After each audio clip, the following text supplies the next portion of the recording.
अध्यात्म विज्ञान कोई धर्म या संप्रदाय नहीं है, ये स्पिरिचुअल साइंस है जो कुदरत के कानून पर आधारित है। ये विज्ञान पूरे ब्रह्मांड के सभी रहस्यों को उजागर करता है और जीवन के सभी पहलुओं को समझने के लिए एक नई दृष्टि देता है। इसी को आर्ट ऑफ विजन कहते हैं, दुनिया को देखने की एक नई दृष्टि, जो अध्यात्म विज्ञानी परम पूज्य स्वामी श्री कमलेशानंद जी के निर्देशन में सनातन सत्य का अनुसंधान कर हमारे जीवन को प्रकाशित करे। जय सच्चिदानंद।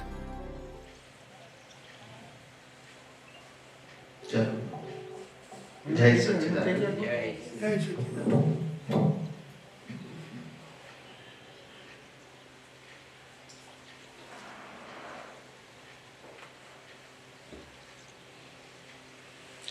તમામ પ્રકારના જીવોની અંદર માત્ર મનુષ્ય પાસે જ બુદ્ધિ છે। Recording in progress. બીજા કોઈ જીવો પાસે બુદ્ધિ નથી। બુદ્ધિનો મતલબ થાય ઉપયોગ કરવાની સ્વતંત્રતા। એવી બુદ્ધિ કોઈની પાસે પ્રાણીઓ પાસે નથી, નરગતિના જીવો પાસે નથી અને દેવો પાસે નથી। સમજાય છે? કોઈની પાસે સ્વતંત્ર બુદ્ધિ મનુષ્ય સિવાય કોઈની પાસે નથી। બુદ્ધિ એને કહેવાય કે જેને ઉપયોગ કરવો એને પુરુષાર્થ કહેવાય।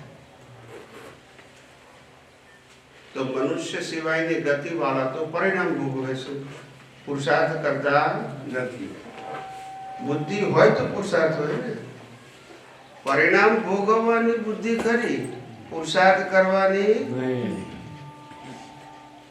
પુરુષાર્થ કરી શકે એ જીવ મોક્ષે પણ જઈ શકે।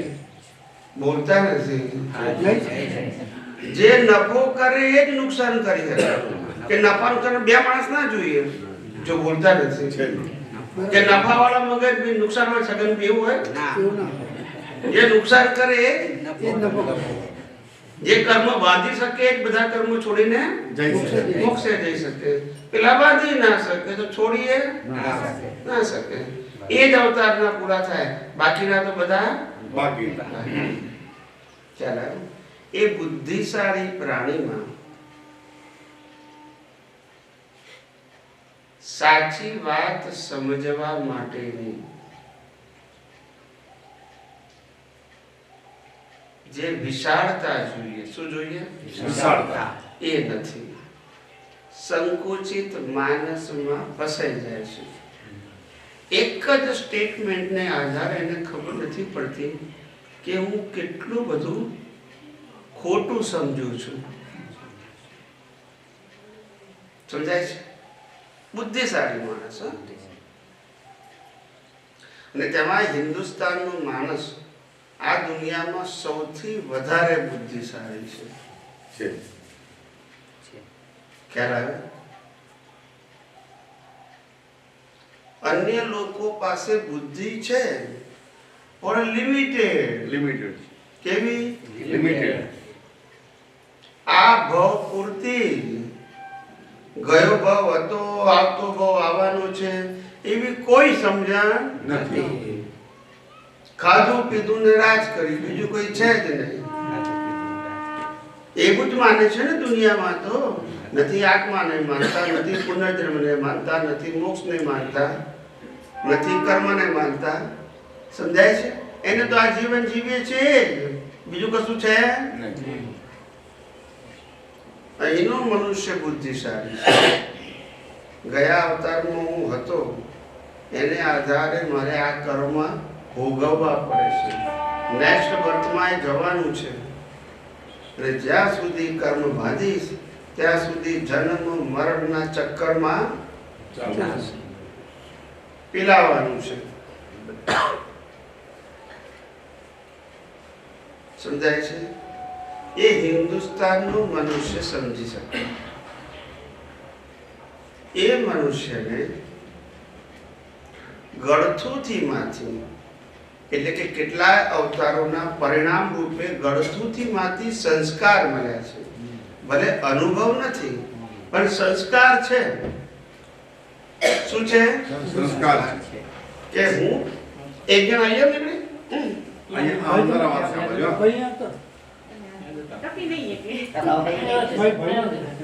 તમે આવતા રહો. તમે આવતા રહો. ખુરશી આપણે એક ના ના એવું નથી ટપવામાં ઓકે ઓકે કઈ આગળ આવતા રહો. બધા એડજસ્ટ થઈ જવાય ને. બરાબર. એટલે કહેવાનો મતલબ જેને ગળથુથીમાં સંસ્કાર મળ્યા છે. કેવા મળ્યા છે? ગળથુથી. કેટલાય અવતારોની મેચ્યોરિટીના કારણે રાતોરાત સંસ્કાર એ સંસ્કાર મળ્યા છે. એ સંસ્કારમાં શું વસ્તુ છે કે હું શરીર નથી પણ આત્મા છું. શરીરને તો આપણે જ વાળીએ છીએ. એ મનુષ્યને સંસ્કાર મળેલા છે જન્મજાત. અને સંસ્કાર એમને એમ આવતા નથી. કેટલા અવતારના ઘડામણ પછી સંસ્કાર મળે છે. ખ્યાલ આવ્યો? હિન્દુસ્તાનની અંદરના નાના છોકરાઓ કે મા બાપને પગે લાગવું, શિક્ષકને પગે લાગવું, વડીલને માન આપવું, આ સંસ્કાર ગળથુથીમાં લઈને આવ્યા છે. ફોરેનમાં પૂછો છોકરાને કે મા બાપને પગે લાગવું તો કે શાના માટે? આપણે કે તમને જન્મ આપ્યો, ભણાવે, ગણાવે, મોટા કરે તો કે એની ફરજ છે. તો જન્મ આપ્યો તો મોટા કરે, બોલતા નથી. અમે થોડો ફોન કર્યો તો કે અમે જન્મ આપો તો શું કરો? ત્યાં આવું છે, ત્યાં એ સંસ્કાર. એટલે એમાં લોકો ખોટા શું નથી કહેતા. એ લોકોને આંખે દેખાય એટલું જ ખબર છે, આગળનું પાછળનું નથી. હવે ખ્યાલ આવું બુદ્ધિ એટલે શું કહું છું? જેની પાસે કેટલાય અવતારોથી ઘડાતા બુદ્ધિ પરિપક્વ થઈ છે. એટલે હિન્દુસ્તાનમાં કોઈને કહો કે તું આત્મા છું, શરીર નથી, તો એને શંકા નહીં પડે. એમ કે છે અનુભવ નથી પણ શંકાય નથી. અનુભવ નથી મને પણ શંકા નથી. છે અનુભવ નથી મને, વાત સાચી છે. પુનર્જન્મ છે ભલે તો કોઈ કહે તો હું જવાબ આપી શકું. નહીં. કર્મનો સિદ્ધાંત છે ભલે હું જવાબ ના આપી શકું પણ મને શંકા નથી. આનું નામ મેચ્યોરિટી કહેવાય. અનુભવ તો પછી થાય પણ પહેલા તો સમજે છે એમાં જ એને શ્રદ્ધા છે કે નહીં. ખ્યાલ આવ્યો? છે. એને એવું ખબર નથી પડતી. ખ્યાલ આવ્યો? હિન્દુસ્તાનના મનુષ્યોને તર્કને કારણે, શેના કારણે? તર્કને કારણે કોઈ વ્યક્તિએ, ફોરેનના વ્યક્તિએ કીધું એવું કે ભાઈ આત્મા નથી. શું કીધું? આત્મા નથી. ખ્યાલ આવે ને? કારણ કે કોઈએ જોયો નથી ને અમે લોકો એને જોઈ શકતા નથી, માટે અમે માનતા નથી. એ લોકો નથી માનતા અને એ લોકોની પરંપરામાં કોઈ નથી માનતું. બરાબર છે? એ લોકોના ધર્મગુરુ ક્રાઇસ્ટ એ નથી માનતા, એટલે એ લોકોનો પ્રશ્ન. પણ તમારા માટે તો એવું નથી ને. જે તમે રામકૃષ્ણ મહાવીરને માનો છો એ લોકો તો આત્માની વાત કરી છે, બોલતા નથી. ક્યાં તો એ લોકો ખોટા છે કલાકો જો બોલતા નથી. સમજાય છે? ખ્યાલ આવ્યો? એટલે ખબર નથી. કોઈ વ્યક્તિ તર્ક કરે કરી શકે, કોઈ વ્યક્તિને ના સમજાય ના સમજાય. કોઈ પણ સાયન્ટિસ્ટ, આ દુનિયાનો ભૌતિક વિજ્ઞાની ક્યારે એવું ના કહી શકે કે મેં જે શોધ કરી એ છેલ્લી છે, એવું કહી શકે નહીં. કોઈ પણ સાયન્ટિસ્ટ દુનિયાનો. ભાઈ હું આટલે સુધી પહોંચ્યો છું, હજુ આગળ શું છે મને. ત્યારે હિન્દુસ્તાનના કેવળ જ્ઞાનીઓ તો બ્રહ્માંડના રહસ્યો ક્યારના ખુલ્લા કરી નાખ્યા છે એ લોકોને. હવે જેને ખુલ્લું નથી થયું એ જે વિકલ્પ કરે છે એને આજે ડેવલપમેન્ટ વાળો માણસ એમ માને છે કે હવે એ બરાબર છે. તો શું થાય? ખ્યાલ પેલો બુદ્ધિ નથી એની પાસે. આ વાતની આધ્યાત્મની બુદ્ધિ તમારી પાસે જન્મજાત છે. હિન્દુસ્તાન ખ્યાલ આવ્યો કે નહીં? હિન્દુસ્તાન ખ્યાલ આવ્યો છે? આજે અન્ય ધર્મના લોકો એમ કહે કે ભાઈ અમે રામ અને કૃષ્ણને કે મહાવીરને ભગવાન નથી માનતા, ક્રાઇસ્ટને મુસલમાન એ તો માની શકીએ આપણે, પણ હિન્દુ તરીકે બોલે તો પ્રશ્ન એમ છે એ લોકો નથી માનતા કારણ કે એ લોકોની ટ્રેડિશન જુદી છે, પણ હિન્દુ તરીકે તમે નથી માનતા. પ્રશ્ન ત્યાં છે, પેલા લોકો નથી માનતા તો બરાબર છે, એ લોકોની પરંપરામાં નથી. ખ્યાલ આવે? એટલે તમે એક સ્ટેટમેન્ટ જ્યારે કરો છો કે જે વ્યક્તિ પાસે કોઈ પણ પ્રકારનું ડેવલપમેન્ટ નથી, આધ્યાત્મિક, કેવળ ભૌતિક ડેવલપમેન્ટ છે, એની વાતને આધારે આધ્યાત્મિક ડેવલપમેન્ટ વાળા પુરુષો ઉપર તમે શંકા કરો છો. ખ્યાલ આવ્યો? કૃષ્ણ ભગવાને કહ્યું કે હે અર્જુન, તારા ને મારા તો અનેક અવતારો થયા છે, તો અવતારો શરીરના આધારે હોય કે આત્માના આધારે? આત્માના આધારે. તો કૃષ્ણ ભગવાન ખોટા ને? કારણ કે આત્મા તો જાય નહીં. ખ્યાલ આવે? તો મહાવીરે કીધું કે આ અમારો અત્યારે જે કર્મ ભોગવે છે એ આ ભાવમાં અમે શિશુ રેડ્યું હતું એનું ફળ છે. કૃષ્ણ ભગવાન કહે છે, કોને કહે છે? મહાભારતના યુદ્ધમાં જ્યારે બાણ સૈયા ઉપર હોય છે, કોણ હોય છે? ભીષ્મ પિતા. ત્યારે ભીષ્મ પિતા મને પૂછે છે કે હે કૃષ્ણ, મારે આ સ્થિતિ કેમ આવી? ત્યારે એનો જવાબ આપે છે કે તમે આ પરિસ્થિતિમાં હતા એટલે આ સ્થિતિ આવી છે, આ કર્મના કારણે. એટલે જ્યારે કર્મની વાત કરી ત્યારે બોડીની વાત નથી કરી, એ અવતારના અંદર રહેલો આત્મા, એ જ આત્મા અત્યારે છે, પણ બોડી જુદી છે. તો હિન્દુસ્તાનના માણસ શંકા જાય કે આત્મા છે કે નહીં, ભલે અનુભવ ના હોય. ખ્યાલ? એટલે આપણી સમજણનું સ્ટાન્ડર્ડ કેટલું નીચું જાય ત્યારે આપણને સનાતન વાતો ઉપર શંકા જાય. કઈ વાતો ઉપર? સનાતન, કે જે કાયમની છે, કોઈ માને કે ના માને. સમજાય છે? એટલે કહેવાનો મતલબ કે ભારત વર્ષની અંદર હજારો વર્ષોથી, લાખો વર્ષોથી જે મહાપુરુષોએ જે રિસર્ચ કરીને, અનુભવ કરીને જગતના લોકો સમક્ષ જે પીરસ્યું છે, અનુભવનું જ્ઞાન પોતે અનુભવ્યું છે, અને માટે તમને કીધું તમે પણ અનુભવ કરી શકો છો, અને એનો માર્ગ બતાવ્યો. એટલે તમે જુઓ કે આપણા મહાપુરુષોએ જે તે સમયે અનુભવ કરીને પછી વાત કરી છે, વગર અનુભવે કીધું નથી. આજે આપણને અનુભવ નથી એ બરાબર છે, પણ આપણે એમ કહીએ કે દાદા ભગવાનને અનુભવ થયો, મને નથી થયો માટે હું માનતો જો બોલતા નથી. પણ કહેવાય ને, બાપાને જે અનુભવ થયો મન નથી થયો એટલે બાપાની વાત માનતો મન નથી થયો. આવો આન્સર હોય? આવો આન્સર હોય? તમને નથી થયો બરાબર છે, પણ જેને થયો છે એ ના કે તો એમાં નથી થયો વાળો માણસ શંકા કઈ રીતે કરે? નથી થયેલો એ પ્રયત્ન કરે કે શંકા કરે? પ્રયત્ન. આવું છે. હું વિદેશમાં દેશમાં ફરું છું ત્યારે ખ્યાલ નથી આવતો લોકોને કે આપણે સી બાબતને કઈ બાબતમાં આપણે આગળ વધવા માંગીએ છીએ. ઘણા બધા આપણા સત્સંગમાં બી ઘણા બધા લોકોએ જ્ઞાન લીધેલું છે, બધાએ ગમે ત્યાંથી, આપણે પ્રશ્ન નથી, પણ એ ખબર નથી કે પાપ અને પુણ્ય બે બંધન છે. બોલતા નથી. પાપ અને પુણ્ય બંને બંધન છે. અને બંધન હોય ચાલુ રાખવાનું કે અંત લાવવાનું? હા, તો એ કહે છે કે પાપના પ્રતિક્રમણ કરો, પુણ્ય ના કરો, ચાલુ રાખો. જો બધા હશે હવે, અને પાછા કે અમે બહુ સમજણવાળા છે. કઈ ટાઈપની તમારી સમજણ છે જ ખબર નથી પડતી. બે બંધન માનું, અડધું બંધન ના જોઈએ, અડધું જોઈએ. બોલો ને,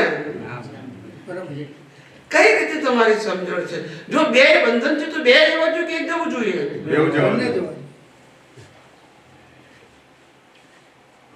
પાછું કે છે અમે ક્રિયા એટલા માટે કરે છે પુણ્ય બંધાય.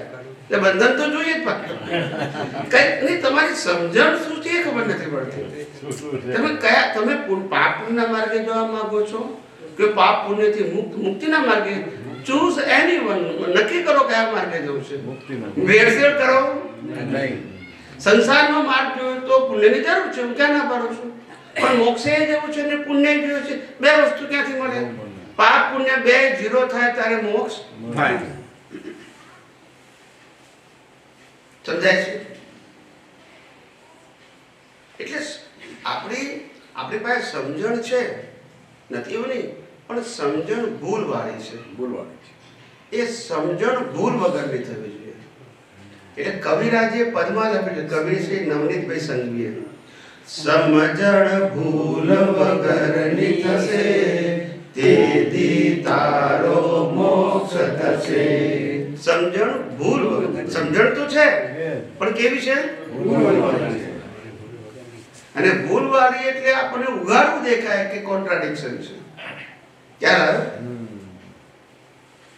કોઈનું પણ શરીર અવિનાશી હોય? બોલતા નથી. કોઈનું પણ ભૂત ભવિષ્ય કે વર્તમાનમાં કોઈનું શરીર અવિનાશી હોય? તો ભગવાન વિનાશી હોય? બોલો ને. અવિનાશી. તો શરીર વિનાશી, તો શરીર રૂપે ભગવાન હોય? ન હોય શકે. બોલતા નથી. હોય તો પછી આત્માની અનુભૂતિ માટે શરીરની કેમ વાત કરવી કે હું આને માનું છું? એ બોલતા નથી. આને માનવાનું છે કે શરીરને માનવાનું છે? જેને માનો છો એનું પણ શરીર બાળી નાખ્યું. બોલ હા કે ના? બોલો. નહીં, તમારી સમજણ કેવી છે એમ પૂછું છું. આ તો સામાન્ય વાત છે, કોઈ સ્પેશિયલ વાત છે? આમાં બહુ શાસ્ત્ર જ્ઞાન જોઈએ. આટલી કોમન સેન્સ થી સમજાય એ વાતો પણ આપણે ઈઝીલી સમજતા નથી, કારણ કે આપણી સમજણ કેવી છે? ભૂલ વાળી સમજણ કે કોઈ જગ્યાએ ત્રિરાશિ બેસે નહીં. પૂછનાર ના હોય ત્યારે ચાલે, પૂછનાર હોય તો પછી બોબડી બંધ. પણ ના ખ્યાલ આવે તો શું થાય માણસનું? એક પટ્ટો ત્યાં પાથરી દો, કદાચ કોઈ વધારે આવે તો ભોય નાખે, શું પડે ને? એટલા માટે, કારણ કે ત્યાં ઠંડુ છે ને જરા, એક પટ્ટા જેવું હોય ને, પટ્ટા જેવું પાછું આટલું નાનું કોઈ એના ઉપર બેસી શકે એટલા માટે. હા, ગમે તેવું પટ્ટા જેવું લેતા હોય ઉપર પેલું ઉડવાનું છે ને પેલું, એ લાવશો તોય ચાલશે. કારણ નાનો પટ્ટો એટલા પર કરી કોઈ બેસી શકે ને એટલા માટે. એટલે સાચી વાતને સમજવી પડશે, અને સાચી વાત ન સમજવાથી આપણી આ દશા બેઠી છે. સાચી વાત ન સમજવાથી આ દશા બેઠી છે. આપણને ખબર નથી પડતી કે આપણે મહેનત કરીએ છીએ કે મહેનત કરવી પડે છે. બોલો. તો મહેનત કરવી પડે એમાં મહેનત હોય ના? હું દાખલો આપી પાછ તમને. મારે શ્વાસ લેવો પડે છે, એમાં મહેનત છે? ના, મહેનત તો કઈ કલાક બંધ કરી નાખો. એક સેકન્ડ નો થાય. જે વસ્તુ એની મેતે થાય છે એને મહેનત કહો છો? થઈ રહી છે. જો આપણી સમજણ જુઓ. હવે આધ્યાત્મનો માર્ગ ક્યારે સમજાશે?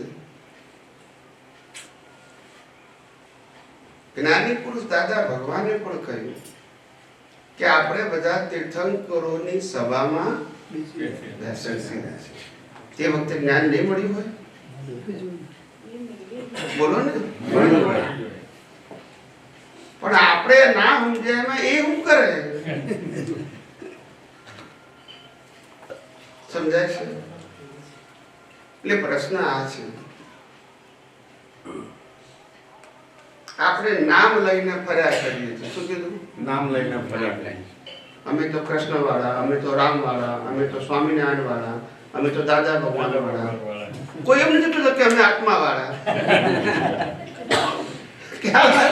મને સમજણ નથી પડતી આપણે કે આત્માની અનુભૂતિ કરવી છે કોઈ વાળાની અનુભૂતિ કરવી છે. જે પણ મહાપુરુષો છે જેના થકી આપણને માર્ગદર્શન મળ્યું છે એ બધા રિસ્પેક્ટેડ છે, પણ આપણે અનુભવ કોણ છે, મહાપુરુષનો કે આત્માનો? આત્માનો. રામની ભક્તિ રામની અનુભૂતિ માટે કરવાની કે આત્માની? આત્માનો. કૃષ્ણની ભક્તિ કૃષ્ણની અનુભૂતિ માટે કે આત્માની? આત્માનો. આ સમજાતું નથી. રામકૃષ્ણ મહાવીર જેવા સમર્થ પુરુષોએ આત્માની અનુભૂતિ કરીને મોક્ષે ગયા અને આપણે એમની અનુભૂતિ કરીને અહીંયા ફર્યા કરીએ છીએ. એમની એટલે વ્યક્તિની. એમને આત્મા નહીં કરે તો મોક્ષે ગયા, આપણે વ્યક્તિ નહીં કરી છે અહીંયા ફરી છે પાપ પુણ્યથી. આટલી વાત સમજાતી કેમ નથી? અઘરી વાત છે બહુ. વિચાર કરો. હકીકતમાં આ જગતમાં સુખ અને દુઃખ જેવી કોઈ વસ્તુ છે જ નહીં. સુખ અને દુઃખ તો તમારી માન્યતા છે. શું છે? માન્યતા. લગ્ન ના મળે, લગ્ન કરવા ના મળે તોય દુઃખી, કરવા મળે તોય તો દુઃખની કોઈ વ્યાખ્યા છે? એ લગ્ન ના કરે માટે જ દુઃખી, એ બોલતા નહીં, અને કર્યા પછી પછી દુઃખ શું કરે?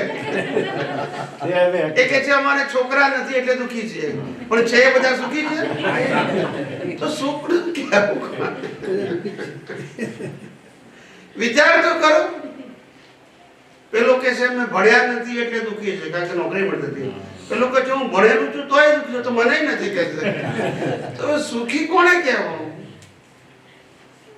કોઈ સ્ટાન્ડર્ડ છે કે ભાઈ આ મળ્યું એટલે સુખી છે કોઈ? જેની પાસે કશો પૈસા ના હોય, લાખ રૂપિયા મળે તો કે હું લાખ રૂપિયા મળશે તો હું સુખી થઈ જઈશ, પણ લાખ રૂપિયા વાળો સુખી છે? એ કે છે 10 લાખ મળે તો સુખી થયું, પણ 10 લાખ વાળો સુખી છે?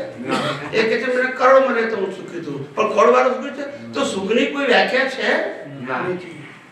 છે કોઈ વ્યાખ્યા? આપણી કલ્પના છે. એટલે કુદરતે કીધું કે આ જગતમાં સુખ દુઃખ જેવી કોઈ વસ્તુ મેં મૂકી નથી. એ તો તમારી કલ્પના છે.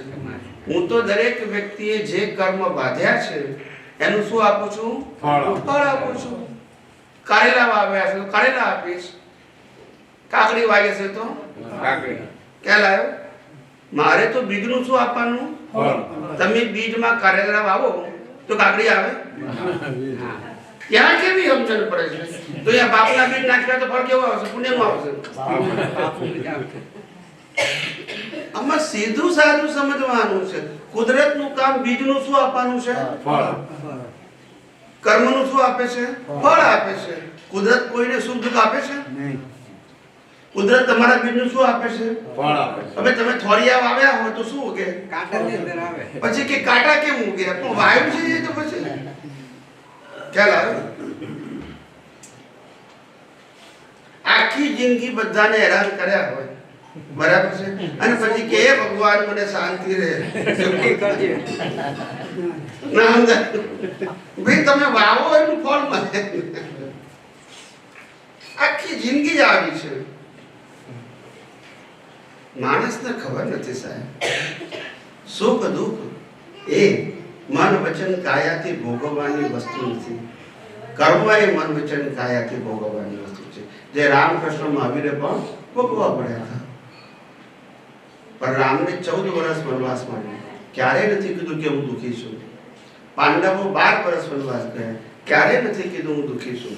ભગવાન મહાવીર 42 વર્ષ વનવાસ હતા, 72 વર્ષમાંથી ક્યારેય નથી કીધું હું દુઃખી છું. અને તમને એક દિવસ કાઢી મૂકે તો દુઃખ અને સુખ એ કલ્પના છે કે હકીકત છે? કલ્પના છે. કાઢી મૂકે એટલે દુઃખી, તો આ બધા દુઃખી જ હોવા જોઈએ, પણ એવું છે નહીં. કેટલાય સાધુ સંતો છે જંગલોમાં ફરે છે, એ પબ્લિક સાથે લેવા દેવા, તે બધા દુઃખી છે? પછી તો સુખ દુઃખની પરિભાષા આ જગતમાં કોઈ બાહ્ય છે કરી નથી. આ મંદિર પાસે કોઈ ભિખારી ઉભો હોય ને આપણે દર્શન કરીને બહાર આવીએ ને એને 5 રૂપિયા આપીએ તો એને સુખ લાગે કે દુઃખ? દુઃખ લાગે. સુખ લાગે. હવે એ જ મંદિરની બહાર આપણે ઊભા હોય ને કોઈ તમારે 2 કરોડની ગાડી લઈને આવે ફેમિલી સાથે, એ દર્શન કરીને બહાર આપણે એને 5 રૂપિયા આપીએ તો ગુનો શું કર્યો? પેલાને 5 આપ્યા, તમને આપ્યા, તો પેલાને કેવું લાગે? તો સુખ દુઃખની કોઈ પરિભાષા છે? આપણા ઘરમાં ખાવાનું વધ્યું હોય ને છેલ્લે આપણે કોઈ ભિખારી ગરીબ આવે એને આપી દઈએ તો એને સુખ મળે કે દુઃખ? સુખ મળે. અને ઘરવાળાને કે ખાવું હોય તો ખાવ, નહીં તમને કૂતરાને આપી દઈશ તો તમે નહીં ખાવ તો કૂતરાને આપી દઈશ તો સુખ લાગે તમને? કે મારી સરખામણી કૂતરા હાથે કરો? એક જ ઓપ્શન. વિચાર કરો, માન્યતા. તારે કુદરતનો કાનૂન કહે છે આ જગતમાં સુખ અને દુઃખ જેવી કોઈ વસ્તુ નથી. સુખ તો કેવળ તારા આત્માનો સ્વભાવ છે, અને આ દુનિયામાં માનેલા સુખ દુઃખ એ તારી કલ્પના છે. કલ્પના છે. શું છે? કલ્પના. તું માને તો સુખ છે ને તું માને તો દુઃખ છે. એટલે મન વચન કાયાથી તો કર્મ ભોગવવાના છે, પણ એને સુખ દુઃખ માનવું એ તમારી કલ્પના છે. શું છે? સમજાય છે? અનાદિકાળથી આપણને એ જ ખબર નથી પડતી કે જે સંસાર મારે છોડીને જવાનો છે, જે શરીર મારે છોડીને જાઓ, જે સત્તા સંપત્તિ સંબંધ સાધન છોડીને જાઓ, ના કોઈની પાસે ઓપ્શન છે કે છોડવો કે ના છોડવો, તો એને મારું નથી એવું માનવામાં શું વાંધો છે? બોલો, શું વાંધો છે? મારું એટલે આત્માનું, શરીરનું ખરું, પણ શરીર પણ કોનું છે? કુદરતનું છે. યસ કે નો? ચાલો સાઈડ લઈ જઈએ છે. તો શરીર આપણું નથી, તો સત્તા સંપત્તિ સંબંધ સાધન તો આપણા હોય જ નહીં. તો એ મારા નથી એવું માનવામાં શું વાંધો છે? હું ત્યાગ કરવાનું કહેતો નથી, માનવાનું. કારણ કે મારું છે માનવાથી તમારું થવાનું નથી. તો મારું નથી કુદરતનું છે એવું માનવામાં શું વાંધો છે? બોલો.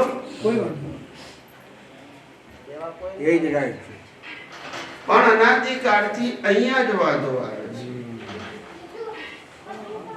શરીર મારું નથી પણ ઘર તો મારું. બોલતા શું કે છે? શરીરને કે છે ફાઇલ નંબર 1, પણ ઘર તો મારું જ છે. ફાઇલ નંબર 1 નું નહીં, એ તો મારું છે. વિચાર તો કરો. ખ્યાલ આવે? શરીર મારું નહીં પણ સંપત્તિ તો હવે આવું જ્ઞાન પ્રાપ્ત થાય તો શું થાય? ત્યારે જ્ઞાની ભગવંતોએ અનુભવથી કહ્યું મન વચન કાયા અને તેની અવસ્થા માત્ર કુદરતી રચના છે, જેનો કોઈ બાપોએ રચના નથી, અને તે વ્યવસ્થિત છે. આટલું ક્લિયર કીધું. પણ હજુ એમ થાય છે મારું છે, મને થાય છે. ઘણા શું લાગે? મને ખરાબ વિચાર આવે છે. મને એટલે આત્માને બોલ, મનને ખ્યાલ આવે? હું આત્મા છું પણ ખરાબ વિચાર મને જ આવે છે. હું બોલતા નથી. હવે આવી સમજણ વાળો ક્યારે આત્માને સમજી શકશે? પાપ કે છે મેં કર્યા. આત્મા કરી શકે પાપ? આત્મા ભૂલ કરી શકે? વિચાર કરો, તમારે અનુભવ કોને કરવો છે? શરીરનો કે આત્માનો? તો રમણતા તો શરીરની છે. હું કરું એ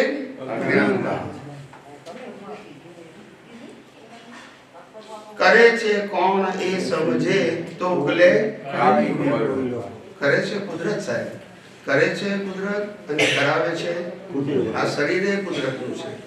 આ શરીરને સંજોગો પણ કુદરત આપે છે, શક્તિ પણ, અને છેલ્લે આ શરીર લઈ પણ કોણ લે છે? કુદરત લઈ લે છે.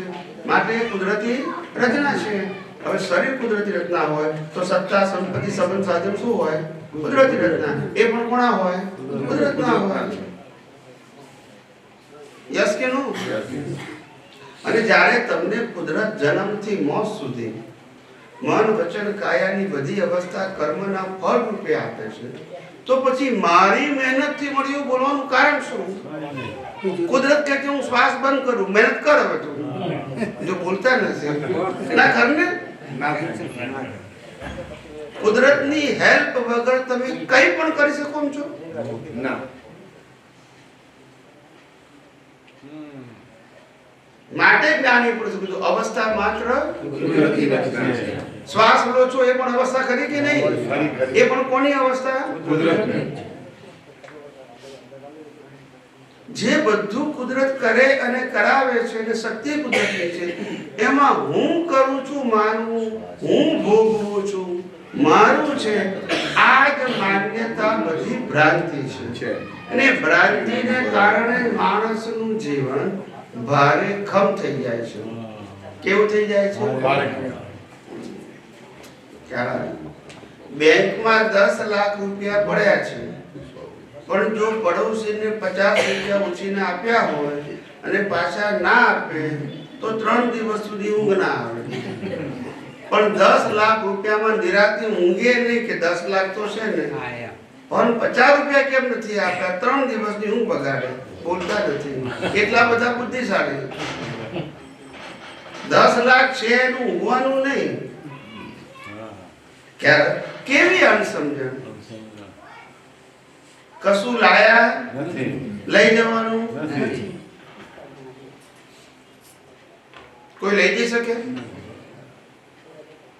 અને કુદરત આપવાના સંજોગો કુદરત આપે છે, લેવાના સંજોગો પણ. સંજોગોને સ્વીકાર કરતા શીખો ને. આવ્યું ગયું માનવાથી કોઈ મિનિંગ નથી, કશું રહેવાનું નથી. પછી આવ્યું ગયું કાઉન્ટ કરવાનો મતલબ શું? ઝીરો થઈને આયા ત્યારે ઝીરો થઈને ગણતરીનો મતલબ શું? આ કેશિયર બેંકનો હોય, રોજ જે સવારે કેશ કાઢે કે 25 લાખની કેશ કાઢીને અંદરથી લોકોને આપવા માટે ખ્યાલ આવી ગયો, અને હાજે બીજી 10 કરોડની મૂકી દે અંદર. બરાબર છે? પણ એ તો ખાલી થઈને જ જાય ને, એને તો ગણવાનું જ ને. બોલતા નથી. એમાં કેશ વધી ઘટી એને હું ફેર પડે? બોલો. એટલે સાચી વાતને સમજવાની છે. ને સાચી એટલે મારી તમારી નહીં. સાચીનો મતલબ સનાતન જે હતું છે, અને કોઈ પણ જીવતી વ્યક્તિનું વ્યૂ પોઈન્ટ નહીં. કુદરતનો એ કોઈ પણ માને કે ન માને તો પણ બધાને કેવો લાગુ પડે? મુસલમાન કે અમે પુનર્જન્મ નથી માનતા તો ના થાય ને? બોલો, થાય કે ના થાય? ક્રિશ્ચિયન કે અમે કર્મના સિદ્ધાંતમાં નથી માનતા, તે લોકો કર્મ લાગુ ના પડે ને? કુદરતનું કાનૂન તમારી મરજી પ્રમાણે કામ કરશે? બોલતા નથી. બોલો. આ દેશનો કાનૂન તમારી મરજી પ્રમાણે કામ કરશે? તો દેશનો કાનૂન ના પડે તો આ દુનિયાનું કાનૂન તમારી મરજી પ્રમાણે લાગુ પડે, તમે ના પડે? સમજાય છે કે નહીં? એટલે કુદરતનો કાનૂન છે, તમે માનો કે લાગુ બધાને કેવો પડે? એક જ સરખો. સમજાય છે? આ સમજવાનું છે. માટે કુદરત કહે છે કે તમને મેં જે વસ્તુ આપ્યું છે, શરીર આપ્યું, ઇન્દ્રિયો આપી, સંબંધો આપ્યા, સંપત્તિ આપી, સાધન આપ્યું, શક્તિ આપી, સંજોગો આપ્યા, એ બધાનો તમે ઉપયોગ કરો છો શરીર દ્વારા, એટલે કે મન, વચન, કાયા દ્વારા. એની સાથે મને વાંધો નથી, અને તમારો કોઈ ગુનો પણ લાગુ પડતો નથી. પણ આ મન, વચન, કાયા જે કંઈ કરે છે એ હું કરું છું માનો તો ગુનો લાગુ ચંદુલાલ કરે છે તો ગુનો લાગુ પડતો નથી. હું કરું છું કારણ કે હું શુદ્ધાત્મા છું ને પાછો હું કરું છું એ ખરો એટલે ગુનો લાગુ પડે. બેમાંથી એક નક્કી કરો કે તમે શુદ્ધાત્મા છો કે ચંદુલાલ છો. તો શુદ્ધાત્મા કરે માટે કુદરત કે છે ચંદુલાલ કરે છે એ ગુનો પણ ચંદુલાલ કરે છે એમાં અંદરથી માને છે હું કરું છું તો ગુનો લાગુ પડે. ચંદુલાલ કે છે મારું મકાન છે તો ગુનો લાગુ પણ અંદરથી કે છે મારું મકાન છે તો ગુનો ચંદુલાલનું તો છે પણ ચંદુલાલ જ કુદરતના છે બોલતા નથી. ને ચંદુલાલનું છે એમાં પ્રશ્ન પણ તમે શુદ્ધાત્મા તરીકે બોલો છો મારું છે તો પછી ગુનો. ચંદુલાલ કે સુખ મેં ભોગવ્યું દુઃખ મેં ભોગવ્યું મારા નિમિત્તે બીજાને સુખ દુઃખ થયું તો એ બરાબર છે પણ તમે એમ માનો કે મેં દુઃખ ભોગવ્યું મેં સુખ ભોગવ્યું તો એનો ગુનો લાગુ. હવે ખ્યાલ આવ્યો? કર્તા પદ ભોગતા પદ માલિકી પદ એ ભ્રાંતિ છે. ક્રિયા વસ્તુની માલિકી અને વસ્તુનો ભોગવટો એ ભ્રાંતિ પણ પણું એ ભ્રાંતિ છે. શું કીધું? ક્રિયા ભ્રાંતિ નથી, કર્તા પણું એ વસ્તુના માલિક શરીર હોય એ ભ્રાંતિ નથી, માલિકી પણું એ ભ્રાંતિ છે. શરીરને ભોગવવું પડે છે ભ્રાંતિ નથી પણ ભોગવવા પણું એ કારણ કે પણું એ બિલીફ છે. શું કીધું? Wrong belief. એનાથી કર્મ બંધાય છે, ક્રિયાથી કર્મ બંધાતા સમજાય છે? અમે એક ગામમાં ગયા હતા તે કાકા કે સાહેબ તમે કહો છો કે આ સંસાર જીવો બહુ અઘરો છે પણ અમને એવું લાગે છે કે અમારા ઘરથી સ્મશાન તો 1/2 કિલોમીટર દૂર નથી પણ ત્યાં પહોંચતા 80 વર્ષ થઈ જાય છે. બોલતા નથી. 1/2 કિલોમીટર પહોંચતા 80 વર્ષ થાય છે. એનું કારણ શું? અજ્ઞાન. ના ના મારા ઘેરથી સ્મશાન કે છે 1/2 કિલોમીટર દૂર નથી પણ ત્યાં પહોંચતા 80 વર્ષ થાય છે. ના યાત્રા થઈ ને યાત્રા કહેવાય જન્મથી મૃત્યુ લગીને એની યાત્રા. હા એટલે 80 વર્ષ કેમ થાય છે એમ પૂછે છે. 1/2 કિલોમીટર પહોંચતા 80 વર્ષ થાય તો આયુષ્ય કર્મ પૂરા પણ તે આડા આવડી કર્મ કર્યા છે એ તો પૂરા કરવા પડે ને.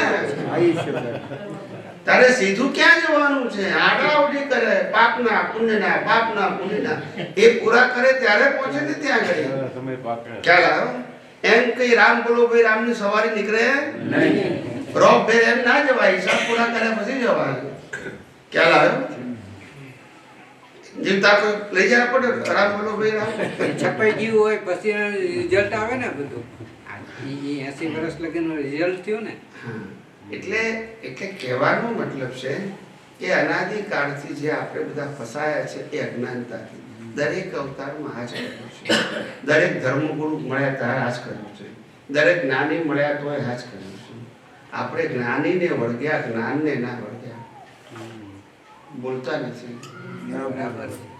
મહાવીરને વળગ્યા મહાવીરના જ્ઞાનને, કૃષ્ણને વળગ્યા કૃષ્ણના જ્ઞાનને, રામને વળગ્યા રામના જ્ઞાનને ના વળગ્યા. વિચાર પછી શું થાય? આજ ભૂલ. દાદાને વળગ્યા દાદાના વિજ્ઞાનને ના વળગ્યા. શું થાય? આ દશા છે આપણી. મળ્યા એનો આનંદ છે, અનુભૂતિનો આનંદ. અનુભૂતિની કિંમત છે કે માત્ર મળવાની કિંમત છે? કેટલાય સમર્થ પુરુષો આપણને અનેક અવતારમાં મળ્યા નહીં મળ્યા હોય પણ આપણે હતા એવા ને તો ભૂલ એમની કે આપણી તો બસ એ ભૂલને હોદવાની નહીં કે આજે ભૂલની પાછી એની એક પરંપરા ચાલુ રાખવી છે. વ્યક્તિ વિશેષમાંથી બહાર નીકળતા નથી. આત્માને રૂપ, રસ, ગંધ, સ્પર્શ અને આકાર નથી. સમજાય છે? એ આત્માને અનુભવ કરવા માટે આકારવાળા જોઈએ. હા. જો બોલતા નથી. નિરાકારને અનુભવવા માટે આકારવાળા જોઈએ. આકારવાળા પાસેથી માર્ગદર્શન જોઈએ. પણ અનુભૂતિ તો નિરાકાર તરફ જશું તરત હશે ને. એમનું માર્ગદર્શન ઉપયોગી અને ઉપકારી છે જો એને યથાર્થ સમજો તો. નહીં તો હતા એવા ને એવા. સમજાય છે? અનાદિકાળથી આવું થાય છે. આ દુનિયામાં કશું આપણું છે નહીં, પણ એ સમજતા કેટલી વાર લાગે છે? બોલો. ઘણા કહે છે સ્વામીજી અમારે તો વ્યવહારમાં ઘર પરિવાર ચલાવવાનું, એટલે અમારે મહેનત તો કરવી જ પડે ને. કહે છે શું કહે છે? મહેનત તો કરવી પડે ને. મેં કીધું તમે મહેનત કરો છો એની સાથે વાંધો નથી, પણ આ મહેનત કરવા માટેના સંજોગો પણ કુદરત આપે છે અને શક્તિ પણ બોલો ને. કુદરત તો કુદરત બધું આપે છે, તમને આટલું ટેન્શન કેમ છે? કુદરત ચલાવે. જન્મ્યા ત્યારથી અત્યાર સુધી ક્યારેય 5 મિનિટ શ્વાસ બંધ થયો નથી. થયો છે? ના. અને એની ચિંતા છે ના. કે બરાબર લેવાય છે કે કલાકે કલાકે હું જોઈ લઉં. તો શ્વાસ ચાલે તો જીવન નહીં ચાલે. એ શ્વાસની સાથે જ જોડાયું છે ને. કે મળદા હાથે જીવન હોય તો પછી પ્રત્યેક શ્વાસ સાથે તમારા કર્મના ફળનું જીવન સંકળાયેલું છે. જે શ્વાસ બંધ થઈ ગયો તમારું જીવન પતી ગયું.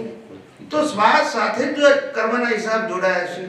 આટલું બધું ટેન્શન કેમ? ખ્યાલ અજ્ઞાન માન્યતા. શું છે? એ અજ્ઞાન માન્યતા આપણને આ જગતમાં ભટકાવનારી છે. સમજાય છે? બધું મૂકીને જવાનું છે એ કબૂલ કરો. શું કે છે? બધું મૂકીને જવાનું છે એ કબૂલ કરું, પણ પડોશી 5000 રૂપિયા નહીં આપે કબૂલ એવું બોલતા નહીં. આપણે સમજણ કેવી જોઈએ એમ કહું છું. બધું મૂકીને જવાનું છે, ઓપ્શન છે ના. તે મેં 5000 આપી ગયો કે ના આપી ગયો, શું એ મૂકીને જવાનું આપી ગયું તો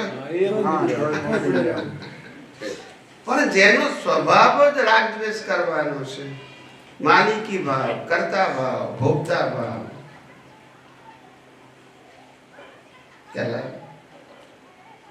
એનો માર ખાય છે. સાધનોનો માર નથી પડતો, માન્યતાનો માર પડે છે. કેવો પડે છે? કોઈ માણસને 5 લાખ રૂપિયાનું નુકસાન થઈ ગયું ધંધામાં, અને દિવસે તમારે 10 ચા પીવે તો એ મગજ ઠેકાણે ના રહે. બરાબર કે નહીં? ગમે એટલો સમજાવવા પ્રયત્ન કરે, સમજે એટલો વિચાર જાય જ નહીં. ક્યારે? પણ જેવો ઊંઘી જાય કે તરત હવે એ કોને કાઢી મૂક્યો? એ વિચાર કોને કાઢ્યો? કુદરત આટલું કામ કરે તો કે હું કરું છું કે છે ના અંદર વિચાર કરો. જો ઊંઘની સાથે તમારું વર્તમાન જીવન ભૂલાતું ના હોત ને તો લોકો ગાંડા થઈ જાય. કુદરતની વ્યવસ્થા જુઓ સાહેબ. ગમે એટલું ટેન્શન હોય, હું ગાય કે છે બધું સવારે પાછા બરાબર કે નહીં? કશું કર્યા વગર ફ્રેશ થાય. કે હું ઊંઘી ગયો. શ્વાસ તો ભગવાન અંદર પરમાત્મા શ્વાસ રૂપે બેઠા હે. હું જતો રહો તો એટલે કહેવાનો મતલબ કુદરતે કેવી વ્યવસ્થા કરી છે મનુષ્ય માટે નહીં, બધા જીવો માટે કરી. પણ આપણે એને સમજી શકતા નથી. સમજાય છે? ગમે એટલું ટેન્શન હોય પણ કુદરત બધાને ઊંઘાડે છે. ટેન્શન શું થઈ જાય?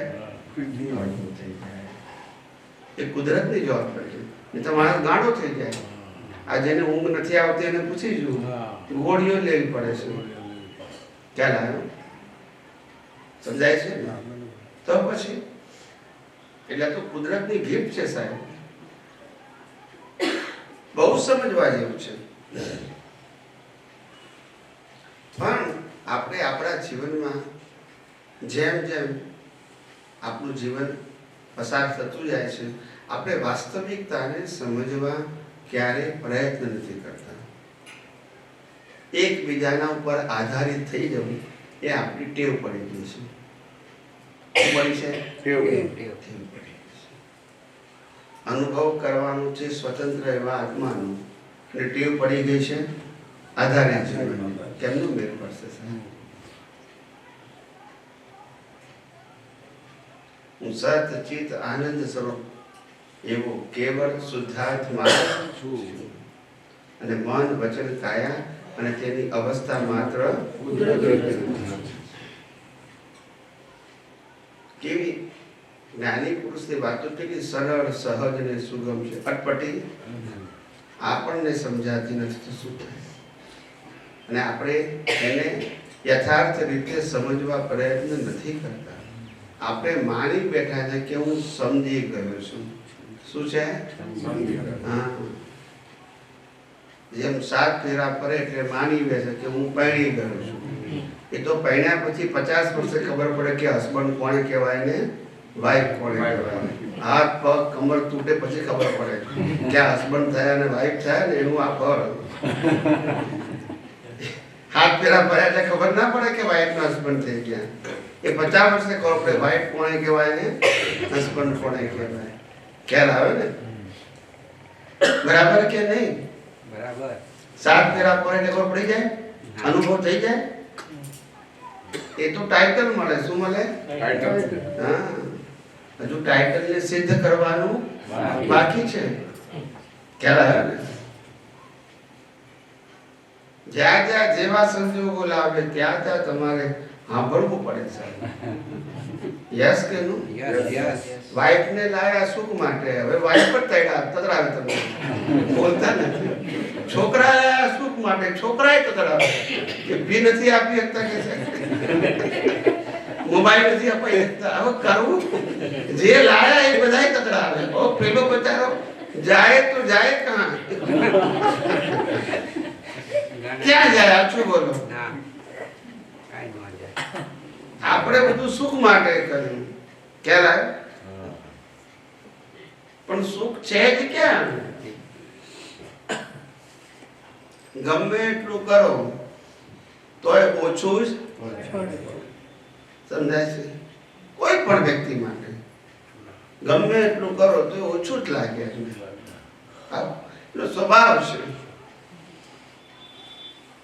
સંતોષી નર સદા સુખી. ખ્યાલ આવે? ચલો બાકી પ્રશ્ન પૂછો.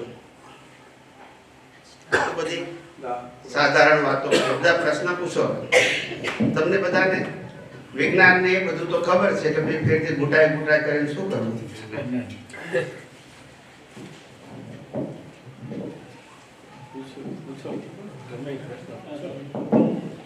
બોલો, બરાબર. એક એકના પ્રશ્ન પૂછો, વાંધો નહીં. એક એના શરૂઆત કરો એટલે પછી લિંક લાગશે બધી. હા, બસ. એ બીજું બંધ રાખજો, નહીં તો અવાજ આવશે. બીજું માઇક બંધ રાખજો, નહીં તો કટકટ અવાજ આવશે. એક જ છે ને? એક જ. તો બોલો. ચાલુ કરે. નીચેથી બંધ કર્યું, નીચેથી બંધ કર્યું. એમને બંધ કર્યું.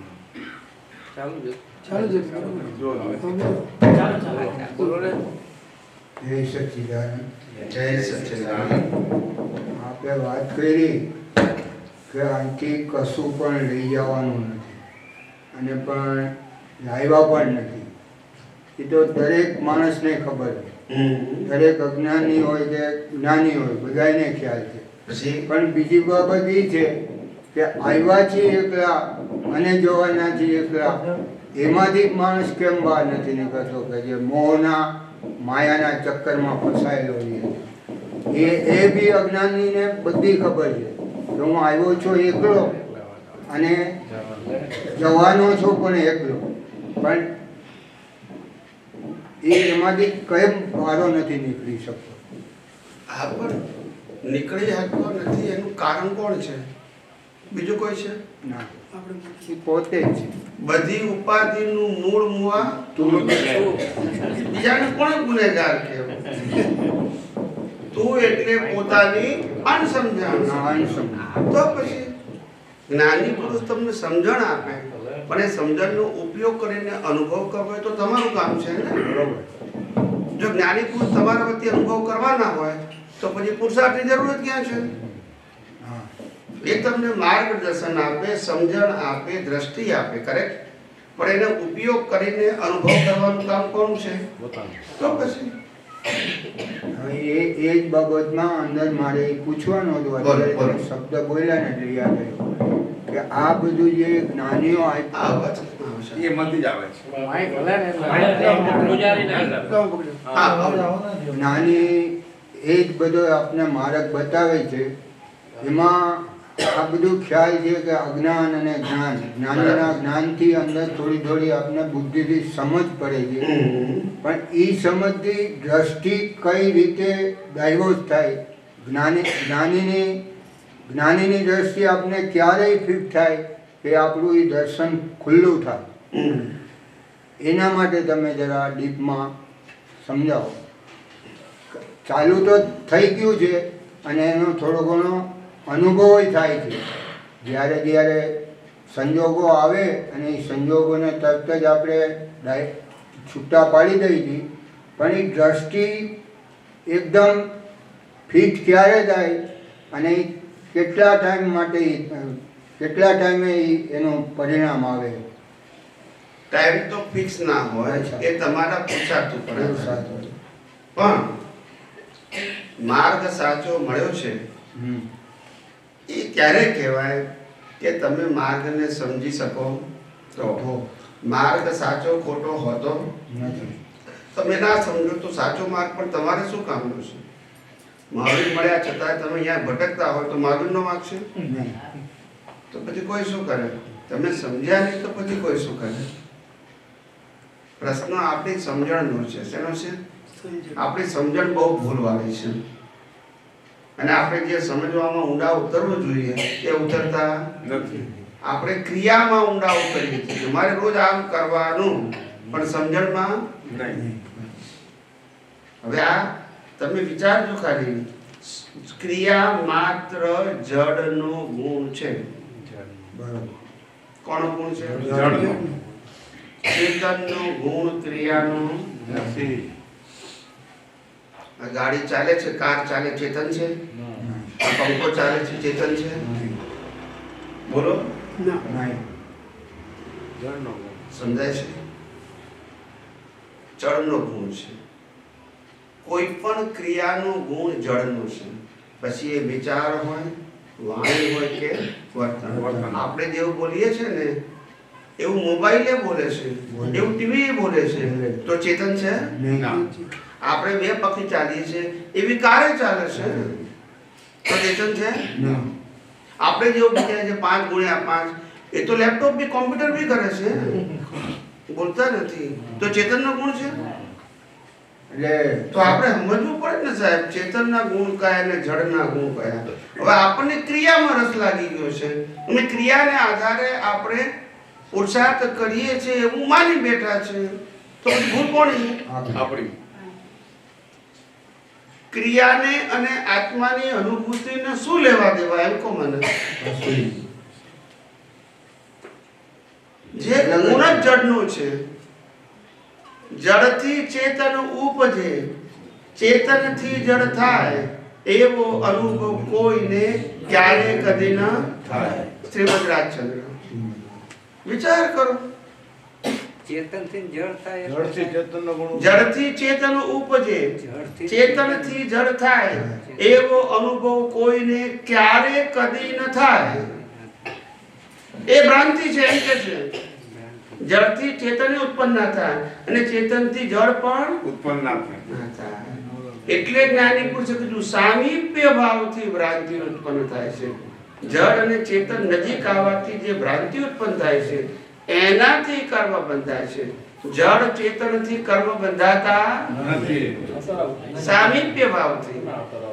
નજીક આવવાથી લાગે છે કરે છે આને કે છે હું કરું છું એ સામીપ્ય ભાવ કહેવાય.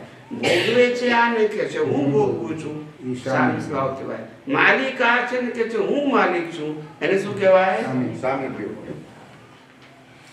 એટલે સમજણ જ ભૂલ વગરની થાય. તો હું એ તો ક્યારે કહું છું, એ તો હું કહું છું. તો જ દ્રષ્ટિ- મેં કોઈ ક્રિયાની વાત કરી ના નથી. ના સાહેબ, તો જ દ્રષ્ટિમાં તો જ પરિવર્તન નામનું છે. ભૂલ વગરની જ્યારે થાય ત્યારે જ દ્રષ્ટિ હા. ખુલ્લી થાય. જ્ઞાની પુરુષનું વિજ્ઞાન ન સમજાયું હા એટલે આ જ્ઞાન આપવાનું. બરોબર ખ્યાલ આવ્યો? હા. વિજ્ઞાન ના સમજાયું માટે માટે જ્ઞાની પુરુષને છેલ્લે છેલ્લે કહેવું પડ્યું તારે મોક્ષે જવું હોય તો કંઈ જ કરવાની જરૂર નથી ને સંસારમાં ભટકવું હોય તો બધું જ કરવાની શું છે? કીધું છે કે હા, નહીં? કીધું જ હશે. તો કે મોક્ષે જવું હોય તો કંઈ નહીં કરવાનું, તો કે જે થઈ રહ્યું છે એને જોયા કરવાનું. શું કરવાનું? અહીંયા થઈ રહ્યું છે તે અને અહીંયા થઈ રહ્યું છે તે એને જોયા કરો. કુદરતી અને હું કુદરતી રચનાથી સર્વથા મુક્ત એવો શુદ્ધ આત્મા છું. પતી ગયું. હું ક્રિયા કરનાર નથી ને ક્રિયા કરનાર છે. એની અવસ્થાઓ બધી કુદરતી રચના છે. પછી એમાં ઓપિનિયનની જરૂર નથી. સારું કે ખોટું એ દુનિયા કહે છે. આપણે તો શું કરવાનું? જોવું અને કુદરતી એટલે આ તો શું વાંધો છે? છૂટા પાડવાથી ભોગવટો આવે પણ પેલું ભોગવટો તો આવવાનો જ છે કર્મના હિસાબથી, પણ અસરમાંથી મુક્ત થાય છે. આ છૂટું અસર ના પાડવાથી. થાય ને આપણને. છૂટું પાડવાથી અસરમાંથી કુદરતી રચના Yeah. હોવાથી ને આ આપણે છીએ એનાથી અસરમાંથી થોડો થોડો ઘણો ફેર પડ્યો છે. છૂટા રહી શકાય. હું તમને બે વાક્ય આપું છું. હમ એક જ પરિસ્થિતિના બે વાક્ય આપું છું. બરાબર. એના ઉપરથી તમને સમજાશે કે છૂટા પડવું કોણે કહેવાય. હું એમ કહું કે મને તાવ આવ્યો છે, આ પહેલું વાક્ય. અને બીજું વાક્ય ચંદુલાલને તાવ આવ્યો છે. આ બે વાક્યમાં ફેર શું છે? અને એટલે પોતા પણ અને ચંદુલાલને એટલે એ અલગ થયું. હવે ખબર પડી ગઈ? હવે ખબર પડી ગઈ? ચંદુલાલને તાવ આવ્યો છે કોણ ના પડે છે? પણ હું ચંદુલાલ છું તો મને કેમ બોલો છો? હા. આનું નામ સામીપ્ય. ચંદુલાલ મકાનના માલિક છે પણ કે હું માલિક છું એમ કેમ માનો છું? ચંદુલાલ છે. એટલે આ જાગૃતિ અવેરનેસ રહેવી જોઈએ. બરોબર. આનું નામ સામીપ્ય ભાવ. એ સામીપ્ય ભાવથી ભ્રાંતિ ઉત્પન્ન થાય છે. એ ભ્રાંતિ આ વિજ્ઞાનથી દૂર થાય. વિજ્ઞાન એટલે અવસ્થા માત્ર કુદરતી રચના. બરોબર. ખ્યાલ આવ્યો? કુદરતી રચના જોયા વગર આ સંસારમાંથી એક પણ અવસ્થા કુદરતી રચના જોયા વગર મુક્તતાની અનુભૂતિ કરવી શક્ય નથી. બરોબર. કારણ કે જન્મથી મોત સુધી આ દુનિયામાં જે કંઈ પ્રાપ્ત થાય છે ને પાંચ ઇન્દ્રિયોથી જે કંઈ અનુભવો છો એ બધું જ કુદરતનું હતું છે અને રહેશે. તમે સમજી શકો, તમે અનુભવી શકો તો તમે પામી ગયા. નહીં અનુભવો, નહીં સમજો તો માર ખાવાનો છે. બોલતા નથી. સમજાયું કે નહીં? બીજો કોઈ રસ્તો નથી.